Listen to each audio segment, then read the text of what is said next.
ലോകജാലകത്തിലൂടെ നമ്മുടെ ജീവിത പങ്കാളിയെ കണ്ടെത്താൻ world matrimony. What are the major predictors of job performance? Under which condition do people perform well, and what are the characteristics of high performers? These questions receive a lot of research attention. It seems that the most powerful influence over our job performance is our general mental ability, also known as cognitive ability or intelligence, and often abbreviated as G. General mental ability can be divided into several components: reasoning abilities, verbal and numerical skills, and analytical skills, and it seems to be important across different situations. It seems that G start influencing us early in our school days because it is strongly correlates with measured of academic success even in childhood. 1. In adult life, G is also correlated with different measures of job performance. 2. It seems that the influence of G on performance is important across different settings, but there is also variation. In job with highly complexity, it is much more critical to have high general mental abilities. Examples of such job are manager, sales representative, engineer, and professionals such as law, medicine. In jobs such as police officer and clerical worker, the importance of G for high performance is still important but weaker. Perceptions of organizational justice and interpersonal relationships are factors determining our performance level. When we feel that we are being fairly treated by the company, that our manager is supportive and reward high performance, and we trust the people we work with, we tend to perform better. Why? It seems that when we believe we are treated well, we want to reciprocate. Therefore, we treat the company well by performing our job more effectively. The stress we experience on job also determine our performance level. When we in stresses, our mental energies are drained. Instead of focusing on the task at hand, we start concentrating on the stressor, trying to cope with it. Because our attention and energies are diverted to dealing with stress, our performance suffers. Having role ambiguity and experiencing conflicting role demands are related to lower performance. 3. Stress that prevents us from doing our jobs does not have to be related to our experience at work. For example, according to a survey conducted by Workplace Option, 45% of the respondents said that financial stress affects work performance. When people are deaf, worrying about their mortgage payment or college payment of their kids. Therefore, performance will suffer. 4. Our work attitudes, particularly job satisfaction, are also correlates of job performance, but not to as great a degree as you might expect. Many studies have been devoted to understand whether happy employees are more productive. Some studies shown weak correlation between satisfaction and performance, while others show higher correlations. What researcher would good medium size? Correlation of 35. The correlation between commitment and performance tend to be even weaker. 6. Even with a correlation of 30, thought the relationship may be lower than you may have expected. Why is this the case? It seems that happy workers have an inclination to be more engaged at work. They may want to perform better. They may be more motivated, but there are also exceptions. Think about this: because you want to perform, does this mean that you will actually perform better? Chances are your skill level in performing the job will matter. There are also some jobs where performance depends on the factor beyond an employee's control, such as the phase of the machine they are working on. Because of this reason, in professional jobs such as with engineers and researchers, we see a stronger link between work attitude and performance as opposed to manual jobs such as assembly liner workers. 7. Also think about the alternative possibility. If you don't like your job, does this mean what you will reduce your performance? Maybe up to a certain point, but there will be factors that prevent you from reducing your performance, such as the fear of getting fired, the desire to get a promotion so that you can get out of the job that you dislike so much, or your professional work ethic. As another example, among nurses, there seems to be a weak correlation between satisfaction and performance. Even when they are unhappy, nurses put a lot of effort into their works because they feel a moral obligation to help their patient. As a result, we should not expect one-on-one relationship between satisfaction and performance. Still, the observed correlation between work attitude and performance is important and has practical value. Finally, job performance has a modest relationship with personality traits, particularly conscientiousness.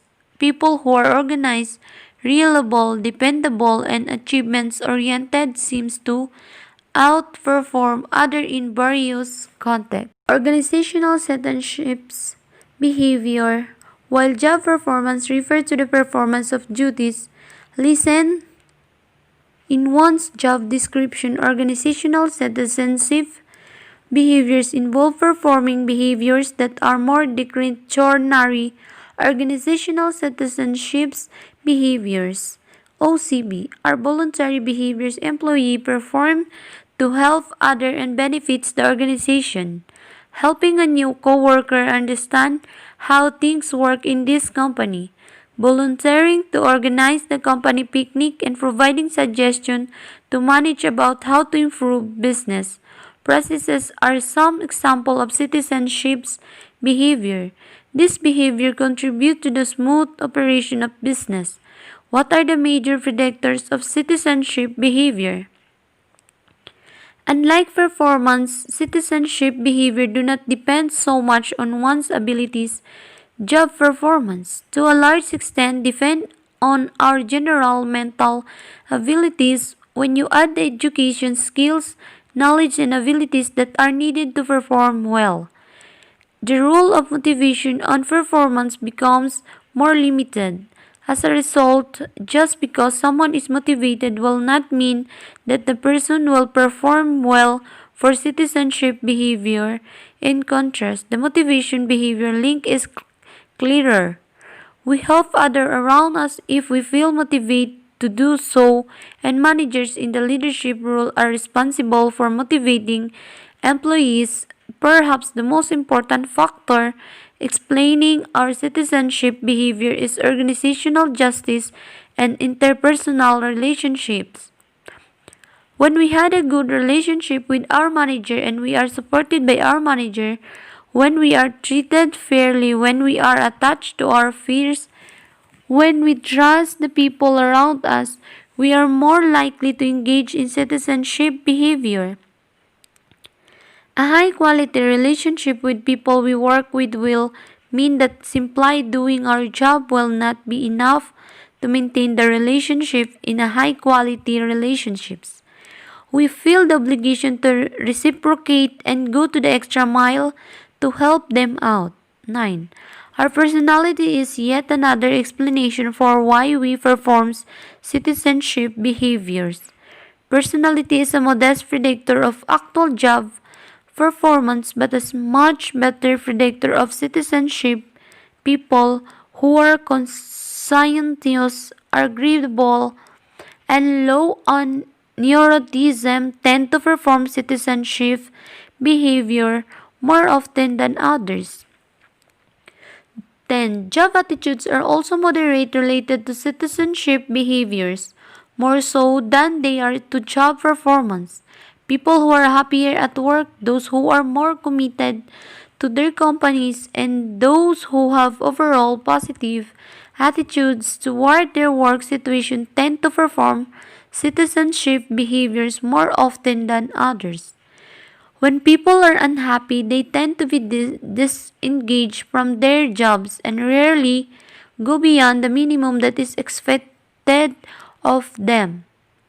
Interestingly, age seems to be related to the frequency which we demonstrate citizenship's behavior. People who are older are better citizens. It is possible that with age we gain more experiences to share. It becomes easier to help others because we have more accumulated company and light experiences to draw from. Absenteeism. Absenteeism refers to unscheduled absences from work. Such as absences are costly to companies because of their unpredictable natures, affecting a manager's ability to control the firm's or department budget. When an employee has unscheduled absence from work, companies struggle to find replacement worker at the last minute. This may involve hiring contingent worker, having other employees work overtime, or scrambling to cover for an absent workers. The cost of absenteeism to organization is estimated as $74 billion. According to Mercer Human Resource Consulting study, 15% of the money spent on payroll is related to absenteeism. 13. What causes absenteeism? First, we need to look at the type of absenteeism. Some absenteeism is unavoidable and it's related to health reasons. For example, reasons such as acute of serious illness, lower back pain, migraines, accidents one may have on or off the job, or acute stress are important reasons for absenteeism. Health-related absenteeism is costly, but it would be unreasonable and unfair to institute organizational policies penalizing it.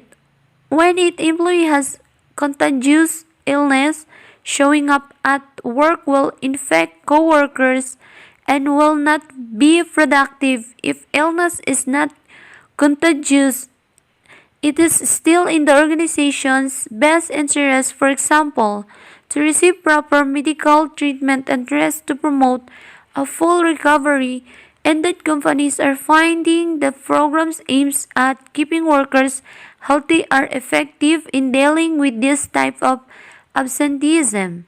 Companies using wellness programs, educating employees about proper nutrition, helping them exercise, and rewarding them for healthy habits have reported reduced absenteeism.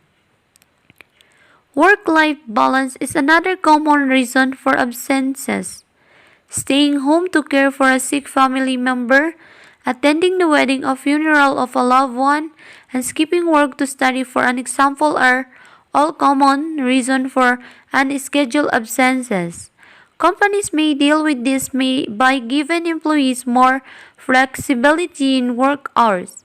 If employees can manage their own time, they are less likely to be absent. Conversely, when a company has sick leave but no other leave for social and family obligation day,